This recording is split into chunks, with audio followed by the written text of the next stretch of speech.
Hey! Hi everyone, Anthony Fantano here, the internet's busiest music nerd.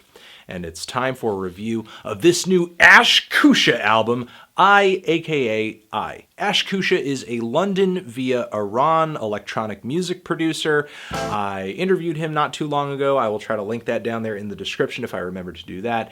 And I caught on to him just last year when he dropped his full-length debut record, Good, which was one of the most mind-bending displays of synthetic sound I had heard that year. And now since the release of that record, he has been signed to NINJATUNE Records, and now he has released this 15-track, 45-minute record. Now I didn't really know what to expect from this album, but doo-doo-doo. Mostly because his last full-length LP, there was no one single sound, label, or style that you could just throw onto the record because it blended so much together. Some wonky and glitch and IDM, blatantly experimental and just very challenging electronic music. If I could sum it up in any kind of way, I would call it a collage of sounds that he mined from within his brain, pulled together into these dizzying compositions. Now, this new project over here, it's still very sound rich. No doubt about that. It sounds like Koosha has spent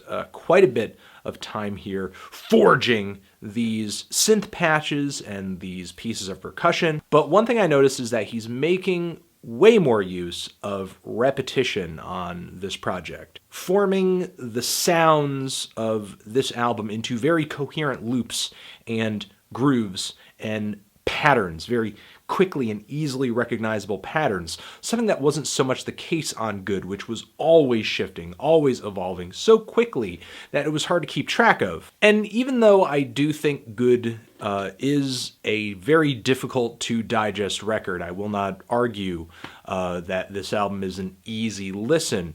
I don't really find myself that enamored with this new project over here. I think it's less mystifying. For one, the songs don't link together into a big, cohesive piece. They feel like these very sterile, separate islands that don't really reinforce one another all that well in this track listing. And because of the repetition, I think a lot of these songs are just structurally flat, as many of the cuts here just end somewhere between 2 or 3 minutes after they've exhausted whatever loop or repetition Koosha happens to be working in the track. I could definitely understand this need to shift in this direction because, again, Good is a very difficult to digest album, but it seems like Koosha has just gone so far onto the other side of the spectrum where there's just not enough progress, not enough evolution from the beginning to the end of these cuts, many of which just end abruptly. Rather than just speeding through all of these crazy sound ideas as we were on Good,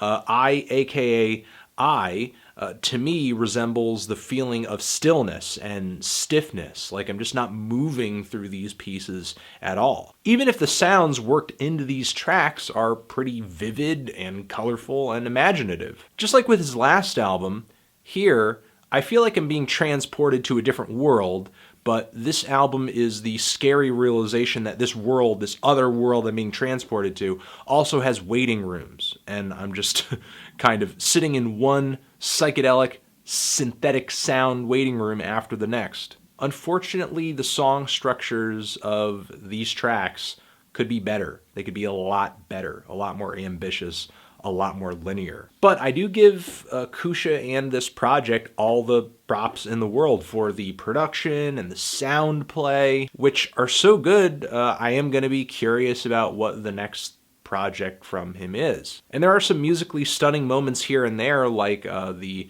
very woozy and warped melodies on the song BIUTIFUL. There are lots of dissonant and dark and percussive spots on here too that are decent. The song GROWL kind of features these ambient glacial walls of synth. Every track here is a cool little motif, but it's not really organized into a coherent song that is entertaining from beginning to end or reinforces the track that's coming immediately after it. Again, the sound play is still here. I still hear that sonic creative side from Koosha on this project, but structurally, I don't know what happened. This is just nowhere near as interesting as good, and sound and interesting linear, unpredictable, crazy structures were part of what made that record so good. So it's kind of shocking to see that part of the equation so neglected on this new project over here. I'm feeling a light to decent 6 on this project. It's decent. You know, if you're looking for some very sound-rich electronic music that isn't going to demand your undivided attention because it's always doing something different, then maybe give this thing a shot. But I guess I'm looking for something that has a little bit more evolution to it, a little more meaty when it comes to the composition. Yeah, we're going to leave it at that. Transition. Have you given this album a listen? Did you love it? Did you hate it? What would you rate it? You the best. You the best. What should I review next? Hit the like. If you like, please subscribe or you'll die. Ash Koosha, I, aka I, forever.